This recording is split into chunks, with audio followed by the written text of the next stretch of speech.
Bismillah. Assalamualaikum warahmatullahi wabarakatuh. Alhamdulillahirabbil wa bihi nasta'in. Wassalatu wassalamu ala asyrafil anbiya'i wal mursalin wa ala alihi wa ashabihi wa man tabi'ahum bi ihsanin ila yaumiddin. Qala Allah tabaraka wa ta'ala fi kitabihil karim, ya ayyuhalladzina amanu taqullaha haqqa tuqatih wa la tamutunna illa wa antum muslimun. وقال جل في علاه يا أيها الناس اتقوا ربكم الذي خلقكم من نفس واحدة وخلق منها زوجها وبث منهما رجالا كثيرا ونساء واتقوا الله الذي تساءلون به والأرحام إن الله كان عليكم رقيبا وقال أيضا يا أيها الذين آمنوا اتقوا الله وقولوا قولا سديدا يصلح لكم أعمالكم ويغفر لكم ذنوبكم ومن يطع الله ورسوله فقد فاز فوزا عظيما. Amma ba'd. Alhamdulillah, segala puji dan syukur kepada Allah Subhanahu wa taala atas segala karunia dan kenikmatan yang Allah Subhanahu wa taala berikan kepada kita semua. Kemudian tidak lupa semoga salawat dan salam senantiasa diberikan kepada Nabi Muhammad SAW, diberikan kepada para sahabatnya, diberikan kepada keluarganya dan juga seluruh orang-orang yang mengikuti petunjuk beliau dengan baik sampai kelak datangnya hari kiamat. Saudara sekalian kaum muslimin yang dimuliakan oleh Allah Subhanahu wa taala, melanjutkan pembahasan dari kitab Taharah yang kemarin kita telah baca dari kitab tafsir As-Sairin bi Thariq Shalihin ila Rabbil Alamin.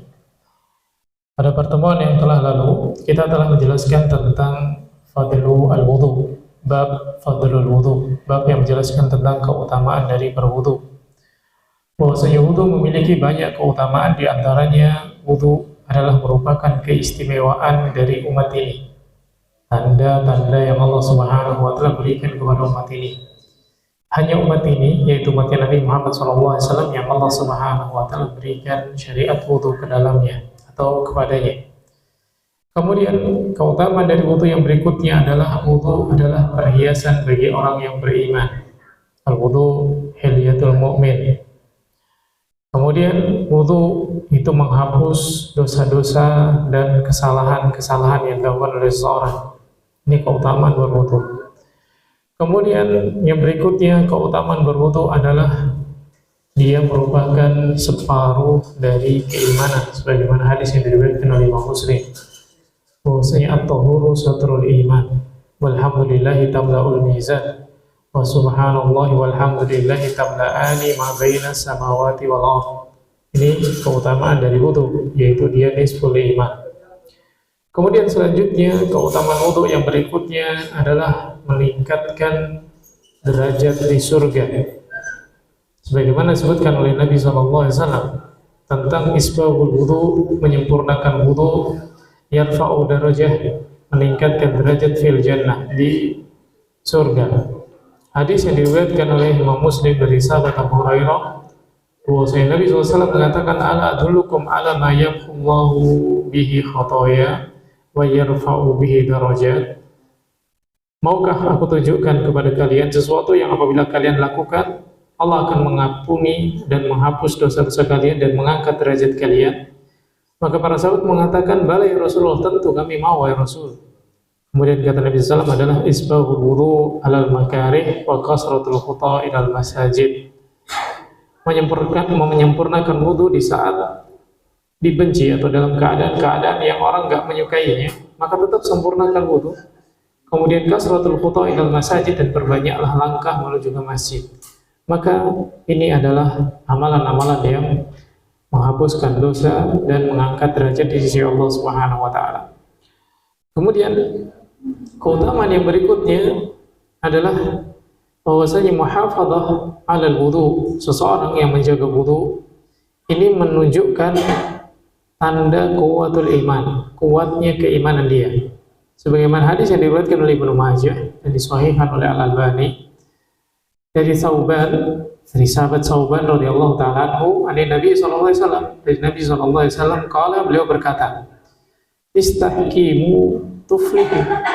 Istiqomahlah kalian, maka kalian akan beruntung. Istaqimu tuflihu. Wa khairu a'malikum as-salah.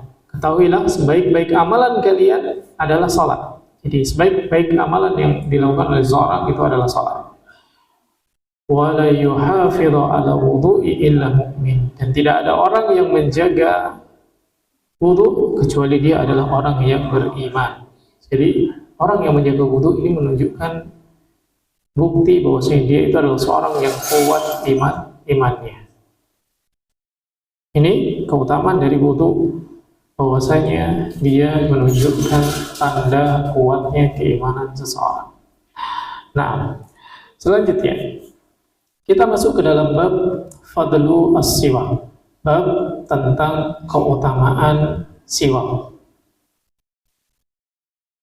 Kita telah mengetahui bahwasanya Nabi SAW mensunnahkan kita untuk bersiwak, baik sebelum berwudu maupun sebelum sholat, maupun ketika bangun dari tidur, maupun ketika berubah bau mulut. Jadi kita telah mengetahui syariat dari siwak. Nah, pada bab ini kita akan membahas tentang keutamaan-keutamaan dari siwak. Sebagaimana yang telah kita jelaskan pada pertemuan yang telah lalu, di awal-awal pertemuan, bahwasanya kitab ini isinya adalah hadis-hadis yang menjelaskan tentang keutamaan-keutamaan dari amalan-amalan yang Allah Subhanahu wa Ta'ala perintahkan dan amalan-amalan yang Nabi SAW sunnahkan. Atau bisa dibilang isi dari kitab ini adalah kumpulan hadis-hadis tentang fadail al-a'mal, keutamaan-keutamaan dari amalan-amalan yang kita telah ketahui bersama. Kita tahu kita disyariatkan berwudu, kita tahu tata cara berwudu, kita tahu tata cara bersiwak, kita tahu tata cara sholat, kita tahu tata cara puasa. Maka dengan kita mempelajari keutamaan-keutamaan dari ibadah-ibadah tersebut, maka akan semakin kuat semangat kita di dalam melakukan ibadah tersebut. Maka akan semakin kita bersungguh-sungguh dan tidak menyia-nyiakan amalan-amalan tersebut. Kita sudah tahu tata caranya, kita sudah tahu sunnah-sunnahnya, kita sudah tahu hukumnya. Maka ketika kita mengetahui keutamaannya, akan membuat diri kita semakin berusaha menjaga amalan-amalan tersebut. Nah, bab yang kita baca selanjutnya adalah bab fadlus siwak, bab keutamaan dari bersiwak. Isti'malu siwak, bersiwak ini adalah merupakan sebab seseorang mendapatkan ridha dari Allah Subhanahu wa Ta'ala. Sebagaimana hadis yang diriwayatkan oleh Imam Nasai, dan hadis ini disahihkan oleh Al-Albani dari jalan sahabat Aisyah radhiyallahu taala. Apa keutamaan dari siwak? Nabi SAW, dari Nabi SAW beliau bersabda, as-siwaku madharatun lil fami mardatun lirabbi. Siwak itu adalah membersihkan mulut dan menjadikan sebab mendapatkan ridha dari Allah Subhanahu wa Ta'ala. Maka ketika seorang bersiwak, cukup bagi dia mendapatkan keutamaan ketika meniatkan untuk mencari ridhonya Allah Subhanahu wa Ta'ala. Dan ketika Allah Subhanahu wa Ta'ala ridho sama dia, maka kebaikan-kebaikan yang banyak akan dia dapatkan. Maka dari hadis ini dapat kita ambil faedah yang pertama, bahwasanya bersiwak itu adalah ibadah. Sikat gigi, gosok gigi, bersiwak itu adalah ibadah. Jadi bukan hanya sekedar membersihkan mulut saja, bukan, tapi dia adalah ibadah yang mendatangkan ridhonya Allah Subhanahu wa Ta'ala. Betapa banyak di antara kita yang enggan bersiwak atau malas-malasan bersiwak, malas-malasan membersihkan giginya. Kenapa? Karena dia merasa itu hanya sekedar perbuatan membersihkan mulut saja. Tapi ketika kita mengetahui bahwa saya bersiwak atau membersihkan mulut itu merupakan ibadah yang berpahala tentunya, maka seorang mukmin tidak akan lagi menyia-nyiakan membersihkan mulutnya. Jadi as-siwak ibadatun. Siwak ini adalah ibadah yang dengannya seseorang mendekatkan diri kepada Allah Subhanahu wa Ta'ala fi ayyi waqtin, kapanpun itu. Ibadah yang bisa dilakukan kapan saja dan di mana saja. Bersiwak. Fa isti'malu siwak yurdi rabbaka anka. Maka ketika engkau bersiwak, Rabbmu akan meridhai dirimu. Dan ibadah yang mudah. Bersiwak ini ibadah yang mudah. Kemudian faedah yang berikutnya dari hadis ini dapat kita ambil faedah bahwa Islam itu adalah ad-dinun nadhafah, agama yang menjaga kebersihan. Jadi Islam itu tidak mengajarkan kumuh, Islam itu tidak mengajarkan kotor, Islam itu mengajarkan bersih. Syariat-syariat Islam betapa banyak syariat-syariat Islam yang kalau kita lihat maka isinya adalah menjaga dan membersihkan kita dari kotoran-kotoran. Wudu contohnya, istinja misalkan, istijmar, istinsyaq. Ini semuanya apa? Isinya adalah untuk membersihkan diri. Makanya Islam ini adalah agama yang perhatian terhadap kebersihan. Maka orang yang beriman dia akan senantiasa menjaga kebersihan dan termasuk adab yang mulia. Ini hadis yang pertama. Kemudian hadis yang berikutnya tentang awqat istihbab as-siwak. Waktu-waktu disukainya bersiwak. Kapan seseorang itu disukai bersiwak? Yang pertama, indal wudu, ketika hendak berwudu. Imam Ahmad meriwayatkan dari hadis Abu Hurairah radhiyallahu taala anhu, dan hadis ini disahihkan oleh Syekh Al-Albani. Ani Nabi SAW, dari Nabi SAW qala, Nabi berkata, laula an asyqa ala ummati la amartuhum bisiwaki inda kulli wudu. Kalau seandainya aku tidak khawatir akan memberatkan bagi umatku, maka aku akan perintahkan mereka untuk bersiwak setiap hendak berwudu. Ini yang pertama. Waktu disukai bersiwak yang pertama ketika hendak wudu. Kemudian yang kedua, waktu disukai bersiwak adalah hendak sholat. Di dalam hadis yang diriwayatkan oleh Imam Bukhari dan Muslim, dari sahabat Abu Hurairah radhiyallahu taala anhu, beliau berkata, sami'tu Rasulullah sallallahu alaihi wasallam yaqul, aku mendengar Rasulullah sallallahu alaihi wasallam berkata, laula an asyqa ala ummati la amartuhum bisiwaki inda kulli shalah. Kalau aku tidak khawatir akan memberatkan bagi umatku, aku akan perintahkan mereka bersiwak setiap hendak salat. Kemudian yang ketiga, inda intibahi minan naum, ketika bangun dari tidur. Imam Bukhari dan Muslim membawakan hadis dari Hudzaifah radhiyallahu taala anhu, bahwasanya Nabi SAW kana idza qama litahajjudi minal lail yasusu fahu bisiwak. Nabi SAW ketika bangun di waktu malam untuk tahajud, maka beliau membersihkan mulutnya terlebih dahulu dengan siwak. Ini waktu disukai bersiwak yang ketiga. Yang pertama ketika hendak berwudu, yang kedua ketika hendak sholat, kemudian yang ketiga ketika bangun dari tidur. Kemudian yang keempat, inda tilawatil Quran. Bulan Ramadan, bulan Al-Quran, yang kita disunnahkan untuk memperbanyak membaca Al-Quran. Maka di sana ada sunnah yang diajarkan oleh Nabi SAW yang bisa kita lakukan, yaitu apa? Bersiwak sebelum membaca Al-Quran. Rawal Baihaqi, Imam Baihaqi meriwayatkan fi Su'ab, di dalam kitab Su'abul Iman. Syekh Al-Albani menjelaskan hadisnya adalah sahih. An Ali, dari Ali radhiyallahu taala anhu qala, amarona Rasulullah sallallahu alaihi wasallam bisiwak. Nabi SAW memerintahkan kami untuk bersiwak. Wa qala, dan beliau berkata, innal abda, sesungguhnya seorang hamba idza qama yusalli atahul malak. Ketika dia salat, datang kepada dia malaikat. Faqama khalfahu, malaikat itu berdiri di belakangnya. Fayasma'ul Qur'an, maka malaikat ini mendengarkan Quran yang dia baca. Wayadnu, dan kemudian malaikat itu mendekat. Fala yazalu yastami'u wayadnu, dan terus menerus malaikat itu mendengar dan mendekat hatta yad'ufahu ala fihi, sampai malaikat itu pun meletakkan mulutnya kepada mulut orang yang membaca Al-Quran tadi. Fala yaqra'u ayatun illa kanat fi jawfil malak, maka seorang itu sampai pada keadaan tidak membaca satu ayat pun kecuali dia berada di dalam jawfnya malak, sampai berada di dalam cakupan atau ruang lingkupnya malaikat. Ini yang keempat, disukainya bersuci atau membersihkan mulut terlebih dahulu sebelum membaca Al-Quran.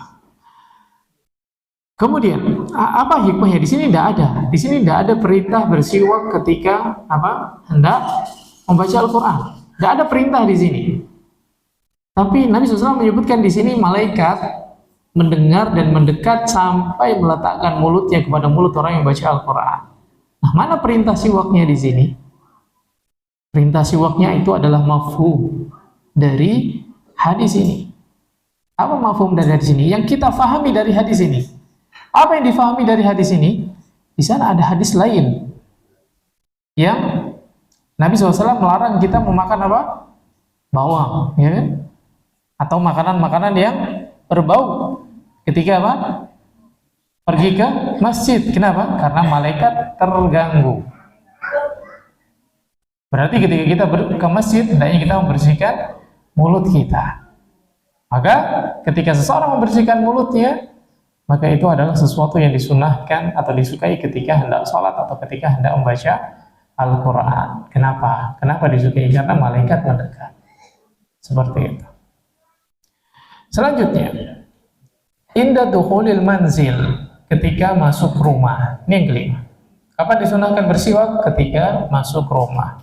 Hadis yang diriwayatkan oleh Imam Muslim an-Miqdam bin Suraih an abihi qala sa'altu Aisyah, aku bertanya kepada Aisyah, qultu ya Aisyah kana yabda'u Nabi sallallahu alaihi wasallam idza dakhala baitahu. Jadi bertanya kepada Aisyah, wahai Aisyah, bagaimana Nabi SAW memulai ketika masuk rumah, atau apa yang dilakukan oleh Nabi SAW sebelum masuk rumah? Qalat, Aisyah menjawab, bisiwak. Nabi SAW masuk rumah atau sebelum masuk rumah beliau bersiwak terlebih dahulu. Ini hadis yang diriwayatkan oleh Imam Muslim. Maka waktu disukai untuk bersiwak yang berikutnya adalah ketika hendak masuk rumah. Kemudian yang keenam, inda taghayyuri raihatal fami, ketika berubah bau mulutnya. Hadis yang diriwayatkan oleh Imam Nasai dari Aisyah radhiyallahu taala anha, dari Nabi sallallahu alaihi wasallam, as-siwaku matharatun lil fami wa mardatun lir rabbi, yang tadi telah kita sebutkan. Siwak disunahkan ketika berubah bau mulutnya. Ma yustafadu minal hadis, apa faedah yang dapat diambil dari hadis-hadis di atas? Hadis-hadis tentang kapan disukai untuk bersiwak. Yang pertama, istihbabu istimali siwak fi kulli waqtin la siyama fi awqatis sabiqah. Disukainya untuk bersiwak di setiap waktu, terutama waktu-waktu yang tadi telah disebutkan. Ada 6 waktu disukai bersiwak. Ketika berwudu, ketika sholat, ketika bangun dari tidur, kemudian ketika membaca Al-Quran, ketika masuk rumah, kemudian ketika berubah bau mulutnya. Ini waktu-waktu disukai untuk bersiwak. Kemudian hadis-hadis di atas menunjukkan syumuliyatus syariah, cakupan syariat itu yang luas, di jami' nawahil hayah, yang cakupannya itu mencakup segala sisi kehidupan. Pokoknya semua sisi kehidupan telah diajarkan di dalam syariat. Bersuci, tidur, berpakaian, masuk rumah, keluar rumah, masuk masjid, keluar masjid, masuk pasar, keluar pasar, semuanya diajarkan. Masuk kamar mandi, keluar kamar mandi, makan, minum, berdiri, berjalan, duduk, semuanya diajarkan oleh Nabi SAW. Semuanya ada syariatnya, semuanya ada sunnahnya. Ini menunjukkan Islam itu adalah syariat yang benar-benar sempurna. Islam itu mencakup segala sesuatu syariatnya. Silahkan tanyakan apa yang pengen diketahui tentang sesuatu, ada tata caranya di dalam Islam. Cara berbicara, ada tata caranya dalam Islam. Cara berjalan, ada tata caranya dalam Islam. Cara berpakaian, ada tata caranya dalam Islam. Melihat, mendengar, semuanya ada tatanan, tata caranya di dalam Islam. Tidak ada satupun kecuali disyariatkan di dalam syariat kita. Mau tanya apa tentang Islam? Mau cari apa tentang Islam? Semuanya diajarkan oleh Nabi SAW. Tidak ada. Pakai sepatu, ada sunnahnya. Pakai sendal, ada sunnahnya. Semuanya ada. Tidak ada satupun yang terlewat. Maka Islam adalah syariat yang sempurna. Kemudian Hadis-hadis di atas juga menunjukkan tentang Islam ini adalah merupakan agama yang perhatian terhadap kebersihan, Allah Ta'ala. Selanjutnya, kita masuk ke dalam bab fadlul wudu'i qabla naum. Kalau yang pertama tadi, bab keutamaan wudu secara umum, kemudian dilanjutkan bab keutamaan bersiwak, selanjutnya bab fadlu al-wudu qabla naum. Keutamaan wudu sebelum tidur. Apa sih keutamaannya berwudu sebelum tidur? Kita sudah tahu. Di antara sunnah-sunnah sebelum tidur apa? Berwudu terlebih dahulu. Tapi tidak banyak yang tahu apa keutamaannya dari berwudu sebelum tidur. Kadang orang malas wudu sebelum tidur. Kenapa? Kena air nggak jadi ngantuk. Pengen tidur jadi melek kan gitu. Padahal apa? Sunnahnya sebelum tidur berwudu terlebih dahulu. Makanya malas udah ngantuk. Wah, kalau kena air jadi melek lagi kan gitu. Nabi SAW mencontohkan kita untuk apa? Wudu sebelum tidur. Dari sini kita dapat mengambil faedah apa? Tidur itu bukan sekedar apa? Merem saja. Enggak, tapi di sana ada nilai ibadah yang perlu kita jaga. Ada kesadaran untuk mencari ridhonya Allah Subhanahu wa Ta'ala di dalam tidur kita. Maka orang yang cerdas, orang yang berilmu, maka dia bisa mendapatkan pahala di dalam tidurnya. Tidur saja dia bisa mendapatkan pahala. Ya, orang kalau punya ilmu, orang kalau faham, mengetahui sunnah, mengenal sunnah, tidur saja yang kita nggak ngapa-ngapain, bisa diampuni dosa-dosa kita. Tidur yang kita nggak ngapa-ngapain, yang kata Nabi SAW, rufiatil aqlam, pena itu diangkat, nggak dicatat, dosa-dosa yang diampuni, dapat kebaikan yang banyak. Dengan tidur bisa mendapatkan pahala. Bagaimana caranya? Jaga sunnah Nabi SAW. Jadi dalam kehidupan kita itu bukan tentang apa dan bagaimana kita melakukan sesuatu, tapi untuk apa dan seperti apa kita mengerjakannya. Untuk apa? Mengikuti sunnah ataukah tidak? Mencari pahala ataukah tidak? Makan bukan sekedar makan. Bapak Ibu sekalian yang dimuliakan oleh Allah Subhanahu wa Ta'ala, tahukah Bapak Ibu sekalian, makan nih, nikmat bisa menjadi sebab dosa-dosa kita diampuni oleh Allah Subhanahu wa Ta'ala, semuanya. Bukan satu dua dosa, semua dosa diampuni oleh Allah Subhanahu wa Ta'ala. Makan nikmat. Makan nikmat diampuni dosanya. Ini kalau orang tahu. Hadis Nabi SAW, orang habis makan baca doa setelah makan. Keutamanya apa? Diampuni dosa-dosanya yang telah lalu. Allah Subhanahu wa Ta'ala di dalam syariatnya penuh dengan rahmat dan kasih sayang kepada kita semua. Nah, bab fadlul wudu, bab tentang keutamaan wudu qabla naum, sebelum tidur. Yang pertama, an-naum 'alal wudu, tidur di atas wudu, maksudnya dia tidur dalam keadaan memiliki wudu, sababun min asbab istijabatid doa, merupakan apa? Salah satu sebab dari sebab-sebab dikabulkannya doa. Nah, ini pertama. Apa? Doa-doa kita bisa dikabulkan oleh Allah Subhanahu wa Ta'ala ketika kita tidur sebelumnya berwudu terlebih dahulu. Rawah Abu Dawud, Imam Abu Dawud meriwayatkan hadis dari Mu'ad bin Jabal radhiyallahu ta'ala, dan hadis ini adalah hadis yang sahih, disahihkan Al-Albani. Ani Nabi SAW, dari Nabi SAW, kala beliau berkata, mamin muslimin, tidak ada seorang muslim pun, yabitu ala dzikrin tahiran, yang dia bermalam di atas zikir dan dalam keadaan suci. Maksudnya apa? Yabitu ala dzikrin itu dia tidur, tapi sebelum tidur dia berzikir terlebih dahulu. Ada doa sebelum tidur yang dia baca. Tahiran, dan dia dalam keadaan suci. Fa yata'aro minal laili, kemudian dia bangun, ngelilir, terbangun. Ta'aro itu terbangun di waktu malam. Fa yas'alullaha khairan, kemudian dia meminta kepada Allah suatu kebaikan. minat dunia wal akhirah, terserah kebaikan dunia atau kebaikan akhirat, bebas, pokoknya minta kebaikan. Illa a'tahu iyyahu, kecuali Allah Subhanahu wa taala akan memberikan apa yang dia minta.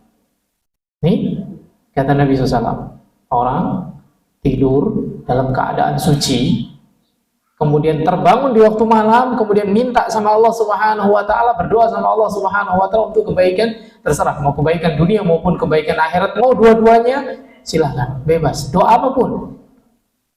Maka kata Nabi, illa a'tahu iyyahu, kecuali Allah Subhanahu wa taala akan berikan apa yang dia minta. Ini hadis yang sahih. Apa faedahnya?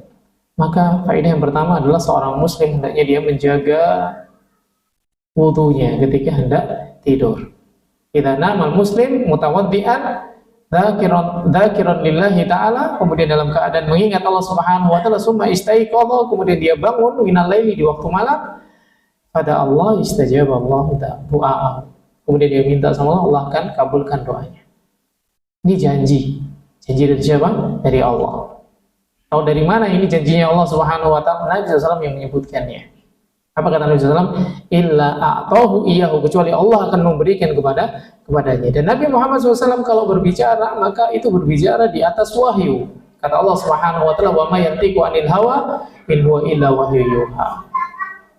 Jadi kita pengen dikabulkan doanya, maka wudu terlebih dahulu sebelum tidur. Wudu sebelum tidur. Selanjutnya,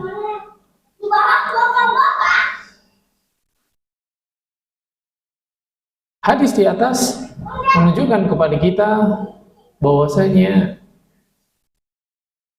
di antara waktu-waktu dikabulkannya doa itu adalah pada waktu malam.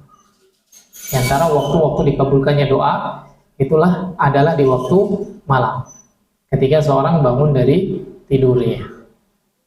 Nah, faedah apa lagi yang bisa kita ambil dari sini? Faedahnya adalah seorang senantiasa mengingat di dalam dirinya, bangun tidur berdoa, bangun tidur minta sama Allah, bangun tidur ibadah. Bukan kerjaan apa ya yang belum dikerjakan. Aduh, nanti buka toko jam berapa misalkan. Nah, jadi bangun tidur langsung minta sama Allah, bangun tidur langsung doa, bangun tidur ibadah sama Allah Subhanahu wa taala. Kemudian hadis di atas juga menunjukkan kepada kita diperbolehkan meminta hal-hal yang berkaitan dengan urusan dunia. Boleh, tidak ada larangan sama sekali.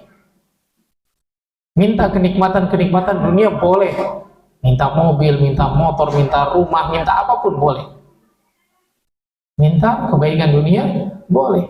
Tidak ada larangannya. Selagi mintanya kepada Allah Subhanahu wa taala. Kalau minta dunia, udah mintanya dunia, sepele, dunia tuh ringan, kemudian mintanya kepada selain Allah lagi, maka ini sesuatu yang sangat-sangat merugikan. Sesuatu yang sangat-sangat merugikan. Selanjutnya, apa keutamaan dari orang yang berwudu sebelum tidur? Yang kedua adalah al-malaikah. Sungguhnya malaikat tad'u, mendoakan liman nama 'alal wudu. Mendoakan siapa? Orang yang tidur dalam keadaan berwudu sebelumnya. Didoakan malaikat. Orang biasanya nih, kalau mendengar di sana ada orang soleh doanya mustajab, langsung rombongan datang, sewa bis gitu. Kemana? Tempatnya Syekh Fulan, minta doa mustajab. Datang rombongan, walaupun beda provinsi, bikin travel apa wisata religi kan gitu, kunjungan safar ke tempat orang-orang soleh, sowan kayak gitu kan, rihlah datang ke orang-orang soleh minta doa sana, dikejar. Kira-kira mereka sama malaikat lebih baik mana? Jauh. lebih baik malaikat yang taat sama Allah Subhanahu wa taala, jelas la ya'suna Allah ma amarahu wa yaf'aluna ma yu'marun, dekat dengan Allah Subhanahu wa taala. Kira-kira doanya manusia sama doanya malaikat lebih dikabulkan mana kira-kira? Malaikat tentunya. Nah, kita daripada ngejar-ngejar doanya manusia, kejar doanya malaikat. Jelas Nabi SAW yang mengatakannya. Hadis yang diriwayatkan oleh Imam Tabrani, disahihkan oleh Syekh Al-Albani dari Ibnu Abbas radhiyallahu taala anhuma. Anna Rasulullah sallallahu alaihi wasallam qala, wa Rasulullah sallallahu alaihi wasallam qala, tahhiru hadhil ajsada tahharakumullah. Ini kata Nabi SAW, sucikanlah jasad-jasad ini, maka Allah akan mensucikan kalian. Maksudnya apa? Berwudulah, maka Allah akan membersihkan kalian. Fa innahu laisa min abdin, sesungguhnya tidak ada seorang hamba pun yabitu tahiran, yang dia bermalam dalam keadaan suci, illa bata mahu fi syi'arihil malam, kecuali ada malaikat yang apa? Yang bermalam bersama dengan dia. Fi syi'arihi ay fi saub alladhi yulamisuhu asy'ar al-jasad. Jadi ada malaikat yang dekat sama dia, malaikat yang menempel sama dia, malaikat yang menempel dia. Kemudian la yang qalibu sa'atan minal lail illa qala Allahumma ighfirli abdika fa innahu bata tahira. Ini doa malaikat semalam penuh. Kita datang kepada siapa? Orang yang dianggap soleh tadi, minta doa. Ada dia doain kita sejam?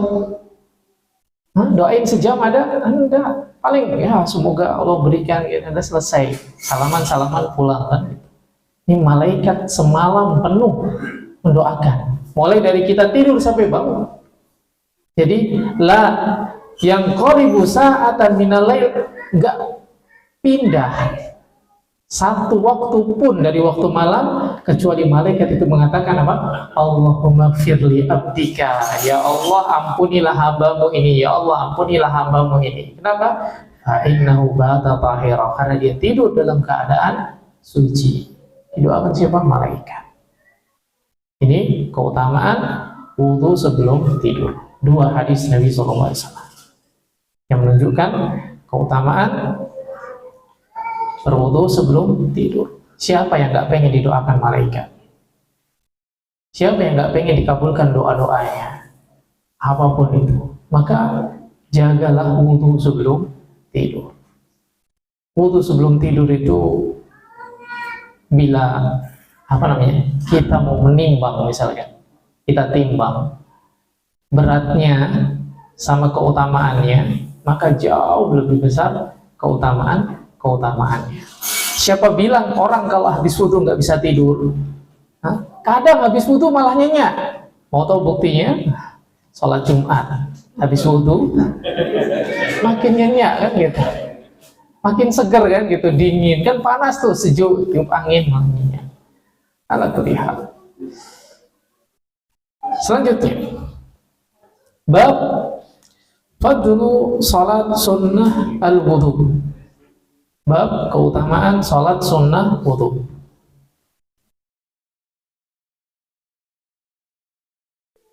Yang pertama, muhafadzah ala sunnatil wudu sabab min asbabi dukhulil jannah.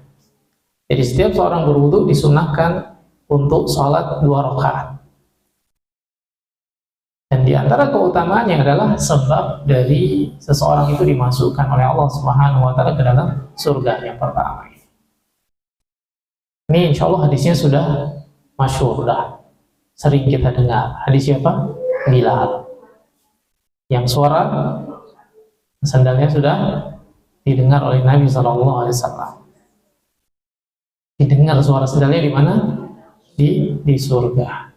Ini Bilal. Ketika ditanya oleh Nabi SAW, amalan apa yang kamu lakukan? Maka Bilal itu menyebutkan bahwasanya beliau sholat setiap selesai berwudu.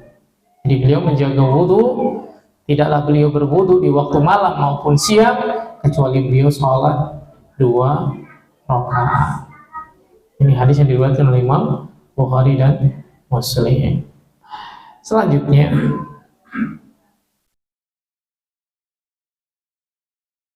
isbahul wudu wal khusyu' fi shalah min asbabi dukhulil jannah. Menyempurnakan wudu kemudian khusyuk di dalam salat merupakan sebab dari masuknya seseorang ke dalam surganya Allah Subhanahu wa taala.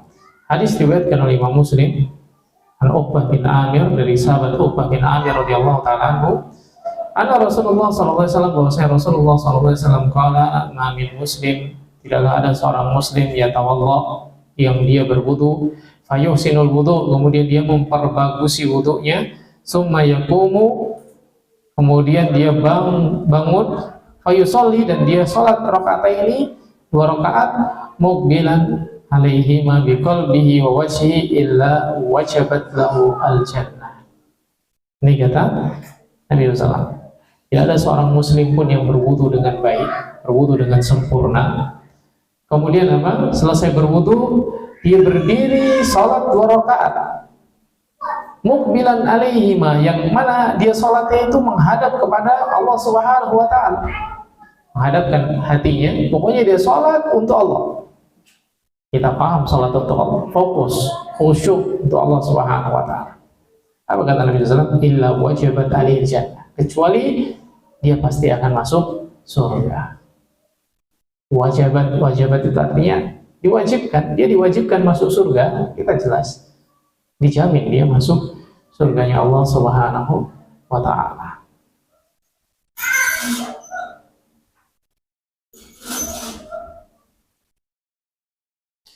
Dan di dalam hadis yang lain diriwayatkan oleh Imam Bukhari dan Muslim dari Humran Maula Utsman bin Affan, ini hadis tentang tata cara wudunya Nabi SAW. Humran, hadis dari Humran Maula Utsman bin Affan,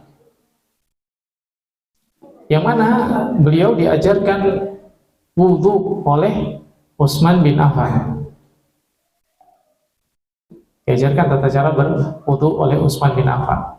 Kumur-kumurnya, istinsyak, mencuci wajah 3 kali, mencuci tangan sampai siku-siku 3 kali, mengusap kepala, kemudian mencuci kaki 3 kali. Kemudian setelah mengajarkan wudu, apa kata Utsman? Utsman berkata, ra'aitu Nabi sallallahu alaihi wasallam, aku melihat Nabi sallallahu alaihi wasallam yatawadda nahwa wudu'i hadza. Kata Utsman, aku melihat Nabi sallallahu alaihi wasallam berwudu seperti wuduku ini.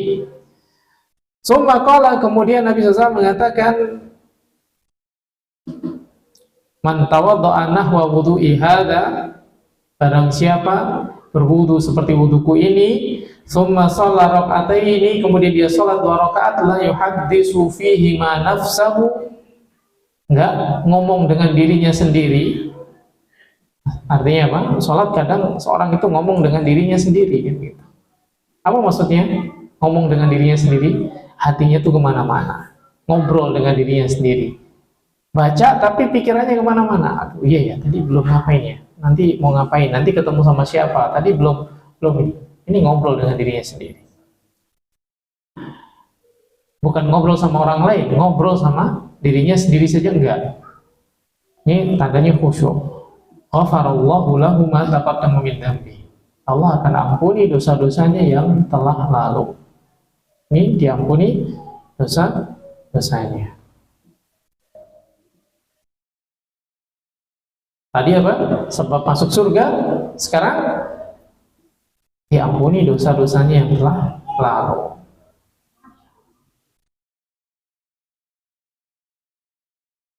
Kemudian Imam Ahmad juga meriwayatkan hadis dari Abu Darda yang kurang lebih sama isinya, yaitu Nabi SAW mengatakan, man tawadda'a fa ahsanal wudu, barang siapa berwudu dan memperbagusi wudunya, summa qama fa shalla raka'ataini, kemudian dia bangun dan salat 2 rakaat, au arba'an, atau 4 rakaat, ayusinu fihi ma adzikra, dan dia memperbagusi di dalam membacanya, di dalam zikirnya, di dalam bacaan salatnya, khusyuk tentunya. summa istaghfarallah, maka dia meminta ampun kepada Allah, atau kemudian dia minta ampun kepada Allah, ghafaralahu, maka Allah Subhanahu wa taala akan mengampuninya. Ini keutamaan salat setelah berwudu. Keutamaan salat setelah berwudu. Apa saja keutamaannya? Salat setelah berwudu sebab masuk surga. Kemudian salat sebelum berwudu sebab diampuni dosa-dosanya yang telah lalu. Ini kitab Thaharah atau hadis-hadis yang menjelaskan tentang keutamaan-keutamaan dari Thaharah yang kita lakukan. Keutamaan dari berwudu, keutamaan dari siwak, keutamaan dari wudu sebelum tidur, dan keutamaan apa? Salat setelah wudu. Ini ada 4 pembahasan. Pembahasan pertama tentang keutamaan wudu, kemudian yang kedua tentang siwak, yang ketiga tentang wudu sebelum salat, kemudian yang keempat tentang salat setelah wudu. Ini yang kita bahas di dalam kitab Thaharah. Insyaallah selanjutnya kita akan bahas tentang kitab salat. Salat. Syukrul wudu. Itu kita menamainya dengan syukrul wudu. Ada yang nggak memberi nama, yang penting sholat sunnah setelah wudu. Sunnah setelah wudu. Seperti itu. Kitab shalah. Kita masuk ke dalam kitab shalah. Ketika seseorang membahas tentang masalah sholat, yang pertama yang dibahas apa? Kapan sholat itu masuk waktunya? Karena Allah Subhanahu wa taala menyebutkan inna sholata kanat 'alal mu'minina kitaban mawquta. Salat itu waktunya telah Allah Subhanahu wa taala tentukan. Salat adalah kewajiban yang Allah telah tetapkan waktunya bagi kita semua. Bagaimana kita mengetahui masuknya waktu salat? Ada yang tahu? Cara mengetahui masuknya waktu salat yang paling mudah? Yang paling mudah? Dengar adzan. Itu yang paling mudah. Mengetahui masuk waktunya sholat kapan? Ketika dengar adzan. Tapi kalau untuk menentukan masuknya waktu-waktu sholat yang yang diajarkan dalam syariat kita, yaitu dengan melihat matahari, fajar terbit, matahari tenggelam, mega merah menghilang, melihat sinar matahari, zawal, waktu asar, waktu duha, seperti itu. Kemudian kita telah mengetahui lafaz-lafaz adzan, dan kita juga telah mengetahui tentang syarat-syarat adzan. Kita tahu lafaz-lafaznya adzan. Insya Allah semuanya di sini bisa adzan. Dan insya Allah semuanya juga tahu syarat-syarat dari adzan. Kapan seorang itu dikatakan sah adzannya, diterima adzannya, karena adzan adalah ibadah. Adzan adalah ibadah. Maka di sana ada syarat-syarat dari diterimanya ibadah tersebut. Sama seperti ibadah-ibadah yang lainnya. Pokoknya ibadah itu punya syarat. Syarat dari sahnya ibadah. Nah, kita sudah mengetahui itu semua, maka sekarang tinggal kita membahas tentang masalah fadlu al-adzan. Kalau tentang kaifiyah tata cara itu dibahas dalam kitab fikih. Nah, kita bahas tentang keutamaan-keutamaannya dalam kitab ini. Fadlul adzan, keutamaan adzan. Yang pertama, bahwasanya adzan ajruhu 'adzim wa thawabuhu jadil. Adzan itu pahalanya besar dan sangat banyak. Di dalam hadis yang diriwayatkan oleh Imam Bukhari dan Muslim dari sahabat Abu Hurairah radhiyallahu taala anhu, anna Rasulullah sallallahu alaihi wasallam qala, bahwasanya Nabi SAW mengatakan, lau ya'lamun nasu ma fin nida'i was-saffil awwal summa lam yajidu illa an yastahamu alaihi lastahamu.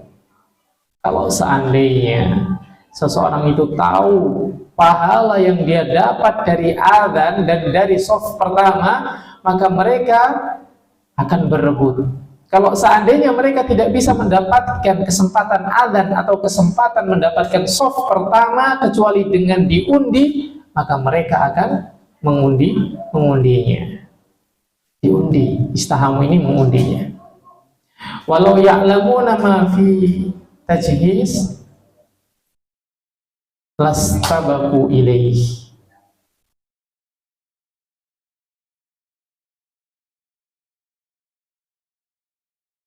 Kalau seandainya seseorang mengetahui keutamaan tahjiz, mengetahui keutamaan tahjiz, lastabaku ilaih. Apa itu tahjiz? Tahjiz itu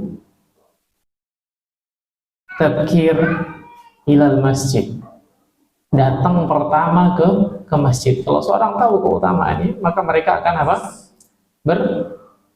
Bersegera, berlomba-lomba. Tahjiz.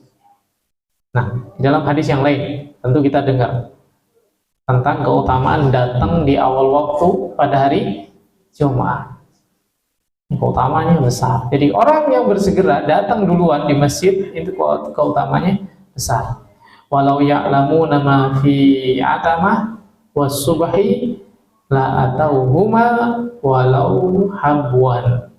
Kalau seandainya seseorang tahu keutamaan yang ada di dalam sholat isya, atamah ini sholat isya, wasubahi dan waktu fajar, maka dia akan mendatanginya walau habuan. Habuan itu merangkak. Ini keutamanya besar. Keutamaan dari amalan-amalan yang disebutkan oleh Nabi SAW. Keutamaan dari azan. Keutamaan dari shaf pertama. Kalau seandainya tahu, maka Nabi SAW mengatakan mereka akan rebutan, dan kalaupun harus diundi, mereka rela untuk diundi demi mendapatkan keutamaannya. Kemudian keutamaan yang berikutnya dari orang yang adzan ini, dia akan mendapatkan pahala dari orang-orang yang sholat bersamanya. Ini keutamanya adzan.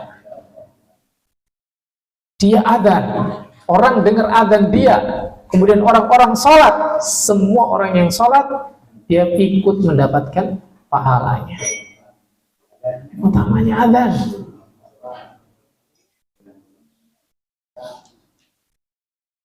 Di dalam hadis yang diriwayatkan oleh Imam Bukhari dan Muslim dari Abu Umamah, hadis diriwayatkan oleh Imam Bukhari dan Muslim, jelas hadisnya sahih. Dari sahabat Abu Umamah radhiyallahu taala anhu, beliau berkata, qala Rasulullah sallallahu alaihi wasallam, muadzin yughfaru lahu mada sautihi, dimintakan ampun untuknya sejauh suara yang dia dengar. Suara dia didengar, dia akan dimintakan ampun, semuanya dimintakan ampun. Wa ajruhu, dan pahala dia mislu ajri man shalla ma'ahu. Pahala yang dia dapat itu apa? Seperti atau sebanyak pahala orang yang sholat bersama dia, sholat bersama dengan adzan dia. Dia diampuni madda sautihi, sepanjang suara dia. Semakin jauh suara dia didengar, semakin banyak dosa-dosa dia diampuni oleh Allah Subhanahu wa ta'ala. Kemudian dia akan mendapatkan pahala dari orang-orang yang sholat bersama dengan dia. Ini keutamaan dari adzan. Maka silahkan rebutan adzan. Keutamanya besar. Mulai dari sekarang silahkan berebut kalau mau adzan. Siapa yang nggak mau? Nih, satu RSS isinya berapa orang? Ada berapa orang satu RSS? 400 misalnya gitu. 400. Anggaplah 400 orang. Semuanya sholat, alhamdulillah semuanya sholat. Sekali adzan dapat pahala berapa? 400 orang. belum buka puasa, baru adzan. Baru adzan. Adzan subuh 400 sholat. Adzan zuhur 400, asar, maghrib, isya 800 kali 5. Berapa? Nah, nggak usah dihitung-hitung. Ini keutamaan yang banyak. Sekarang gantian Pak. Ini keutamaan dari adzan.